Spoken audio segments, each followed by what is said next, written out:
इस वीडियो में आपका स्वागत है। इस वीडियो में हम ट्रांसफर स्टेटमेंट्स के बारे में पढ़ेंगे। इससे पहले वाले वीडियोस में हमने लूप और डिसीजन मेकिंग स्टेटमेंट्स के बारे में पढ़ लिया था। अगर आपने वो वीडियोस नहीं देखे तो डिस्क्रिप्शन बॉक्स में आपको लिंक मिल जाएगा।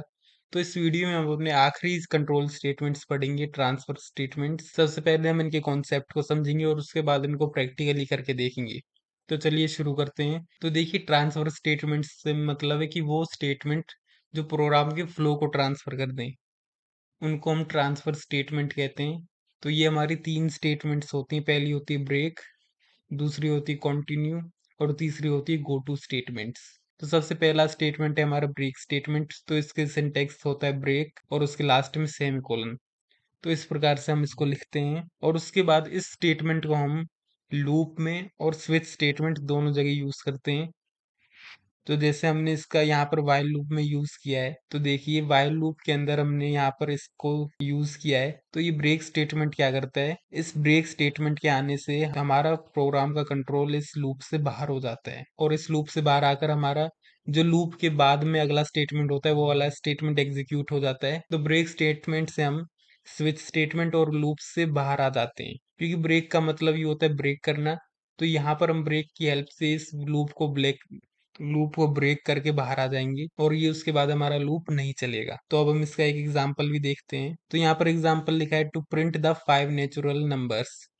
तो हमें 5 नेचुरल नंबर्स को प्रिंट करना है।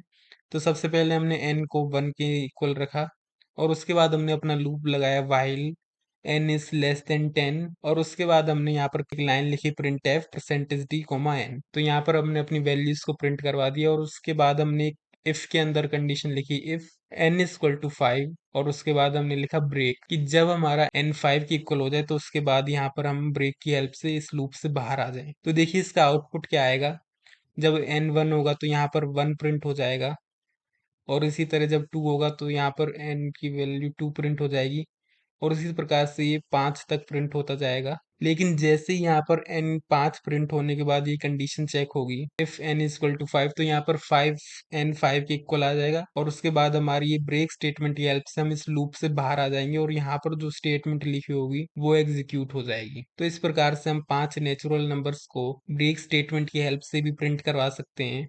स्विच स्टेटमेंट से बाहर निकलने के लिए भी हम ब्रेक का यूज करते हैं। तो लूप और स्विच स्टेटमेंट दोनों में ही हम ब्रेक स्टेटमेंट का यूज करते हैं। तो अब हमारी अगली स्टेटमेंट है कंटिन्यू स्टेटमेंट। इसका सिंटेक्स है कंटिन्यू और उसके बाद सेमीकोलन। इस स्टेटमेंट का हम केवल लूप्स में यूज करते हैं, इस स्टेटमेंट का हम स्विच में यूज नहीं कर सकते। तो देखिए इसका क्या यूज होगा। यहाँ पर एक while लूप लगा हुआ है और उसके अंदर कुछ स्टेटमेंट्स लिखी हुई हैं और इस स्टेटमेंट के बीच में हमने एक कंटिन्यू स्टेटमेंट लगाई है।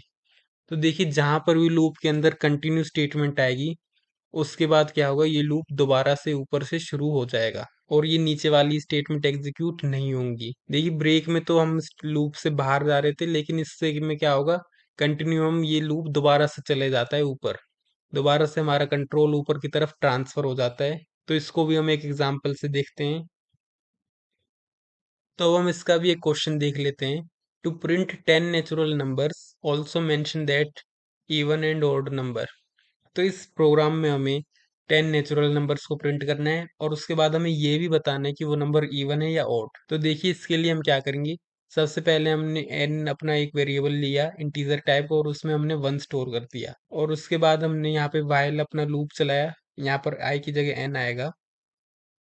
तो n=11, तो इसका मतलब है जब तक हमारा n 11 से छोटा रहेगा तब तक ये लूप चलता रहेगा। तो मतलब हमारा ये लूप 10 बार चलेगा और उसके बाद हमने यहाँ पर लिखा इफ n मॉडुलस 2 = 0।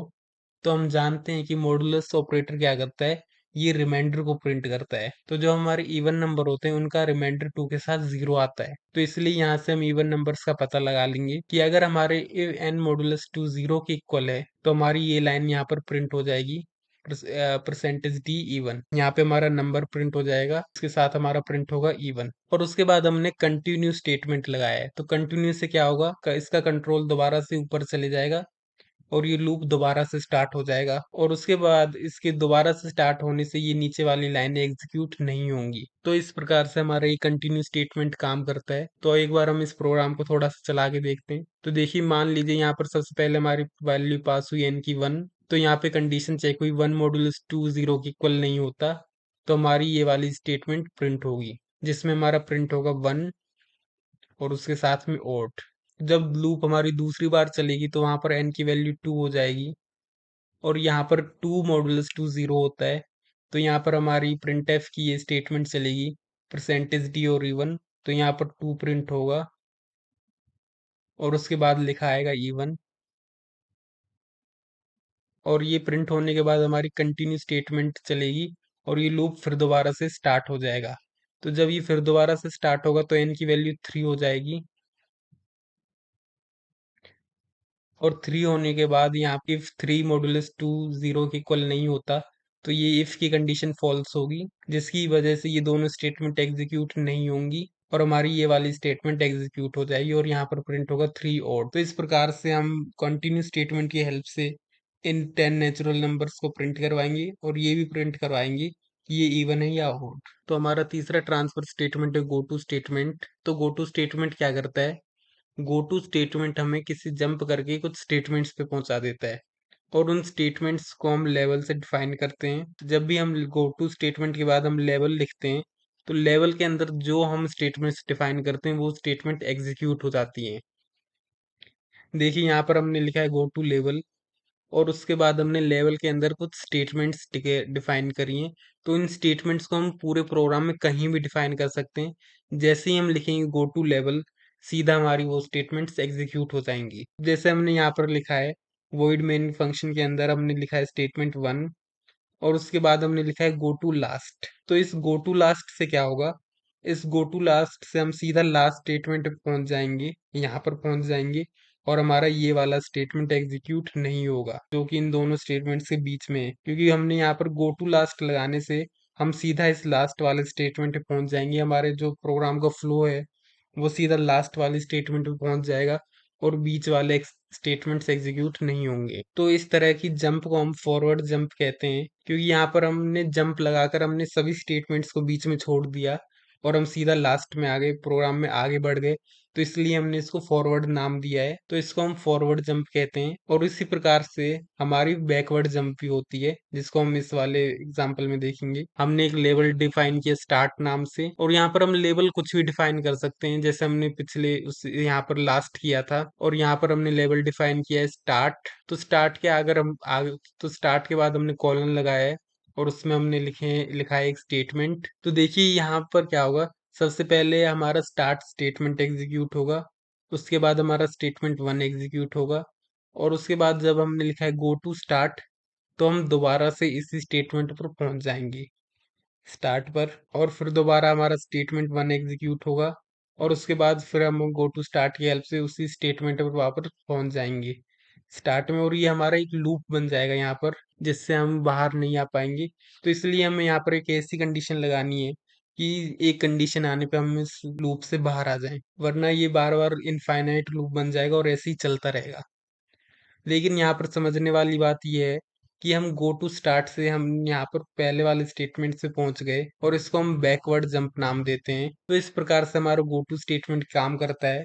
हम गो टू स्टेटमेंट में एक लेवल डिफाइन करते हैं, और उस लेवल के अंदर हम कुछ स्टेटमेंट्स लिखते हैं। तो गो टू के बाद जब हम उस लेवल का नाम लिखेंगे तो लेवल के अंदर जो भी स्टेटमेंट्स हैं वो एग्जीक्यूट होने लग जाएंगे। तो यहाँ पर मैंने ब्रेक स्टेटमेंट का एक प्रोग्राम लिखा है, जिसमें हम 5 नंबर को ब्रेक स्टेटमेंट की हेल्प से प्रिंट करेंगे। तो इसको मैं एक और बार दोबारा रिवाइज करा देता हूँ।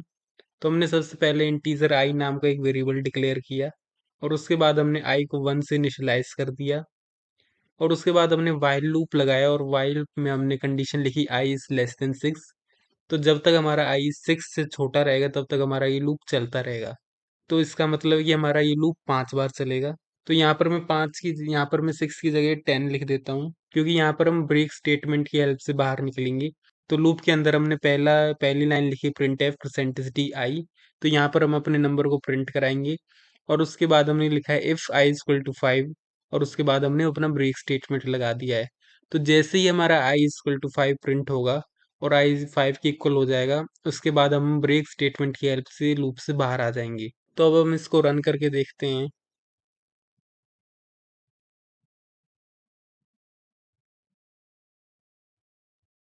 तो देखिए हमारे नंबर प्रिंट हो चुके हैं 1 2 3 4 5। तो अब की बार मैंने स्लैश एन नहीं लिखा तो इसलिए ये एक ही लाइन में प्रिंट हो गए। तो इस प्रकार से हम ब्रेक स्टेटमेंट की हेल्प से भी लूप से बाहर निकल सकते हैं। और इसका स्विच स्टेटमेंट में यूज तो हमने कई वीडियोस में देख लिया है। तो यहाँ पर मैंने कंटिन्यू स्टेटमेंट का भी प्रोग्राम लिख लिया है। तो इस प्रोग्राम में हम क्या करेंगे, इसमें हमें 1 से 10 तक नंबर्स को प्रिंट करने हैं और उनके आगे हमें लिखना है कि ये इवन इवन नंबर है या ऑड नंबर है। तो देखिए इसके लिए हम क्या करेंगे, सबसे पहले हमने इंटीजर आई डिक्लेयर किया और उसके बाद हमने आई को 1 से इनिशियलाइज कर दिया।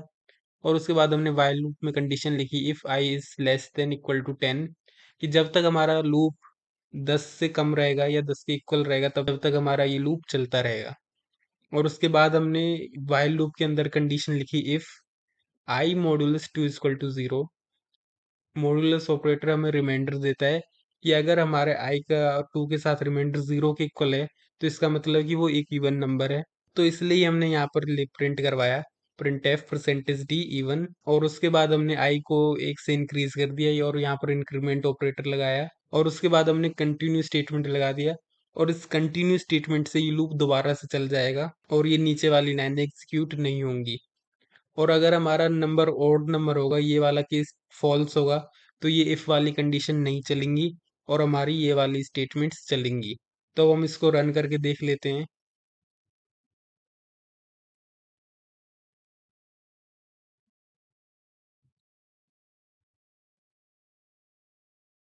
तो देखिए हमारा आउटपुट आ चुका है 1 odd 2 even 3 odd 4 even। तो इस प्रकार से हम इन नंबर्स को प्रिंट करवा सकते हैं कंटिन्यू स्टेटमेंट की हेल्प। तो यहाँ पर मैंने एक और प्रोग्राम लिखा है जिस प्रोग्राम में हमने गो टू स्टेटमेंट का यूज किया है। तो अब हम इस प्रोग्राम को भी समझ लेते हैं। तो इसमें वॉइड मेन के अंदर हमने सबसे पहली लाइन में लिखा है इंट एज और आई इक्वल टू 1।